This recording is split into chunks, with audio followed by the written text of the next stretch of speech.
अगर बाहर से कोई आदमी आया है, वो आपका घर से तो कूद के मेरा घर नहीं आया होगा, वो बांग्लादेश का बॉर्डर होते हुए इंडिया में आया हो, तो बॉर्डर का जिम्मेदार कौन है? बीएसएफ है। किसके अधीन है? गृह मंत्रालय के अधीन है।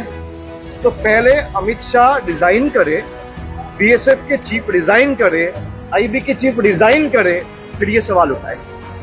भाई आप जो कह रहे हो वो तो सेल्फ कॉन्ट्राडिक्टरी है। आप कह रहे हो बांग्लादेशी घुस गया, तो घुसाया तो आपने ही है।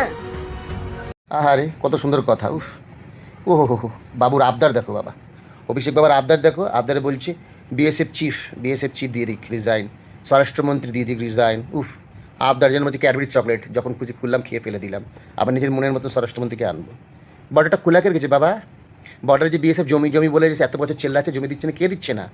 তুমি দিচ্ছ না। তোমার পিসি যে পুলিশ মন্ত্রী আছে না, পুলিশ মন্ত্রী ষড়যন্ত্রী, উনি করে রেখেছেন কাণ্ড, উনি করে রেখেছেন বেগড়া গল্ড। ঠিক আছে, ওই যে সমস্ত ফাঁকা জায়গা আছে ওখান থেকে বাংলাদেশে ঢোকাচ্ছে, স্বরাষ্ট্রমন্ত্রী ঢোকাচ্ছেন না। আর বাংলাদেশ থেকে ঢুকে কোথা আসছে? আপনার ভোট ব্যাংকে। আপনার এমপি এমএলএ যারা আছেন, যাদের অঞ্চলিক কথাবার্তা বলে, অনেক ভিডিওতে ফাঁস হয়েছে, তাদের আধার কার্ড বানানোর দায়িত্ব নিতে বলেছে, তাদের আধার কার্ড করে দেবেন আপনারাই। স্বরাষ্ট্রমন্ত্রী রিজাইন দেবে। ওহো, কী সুন্দর আবদারে বাবা। আগে তুমি রিজাইন দাও, তোমার কোনো কাম নেই, তুমি কোনো না, তুমি বলে না আমার নাম অ্যান্টনি, কাজের কিছু শিখিনি। তুমি সেই অ্যান্টনি, তৃণমূলের সেই অ্যান্টনি, কাজের কিচ্ছু শেখনি, খালি মুখমধ্যে বড় ডায়লগ মারো। ঠিক আছে, তুমি একটা ডায়লগ বা এমপি, এছাড়া কিচ্ছু না।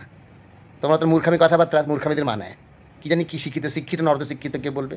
আহারে, স্বরাষ্ট্রমন্ত্রী কী করতে? তুমি রিজাইন দাও, বুঝলে? শোনো বাবা, রিজাইন দাও, খুব ভালো করে। যদি রিজাইন না দাও, তুমি সই করে দাও, বাকিটা আমি লিখে দেবো কী কথা। ঠিক আছে, দুষ্টু ছেলে, বাট ব্যাড বয়। জয় শ্রীরাম।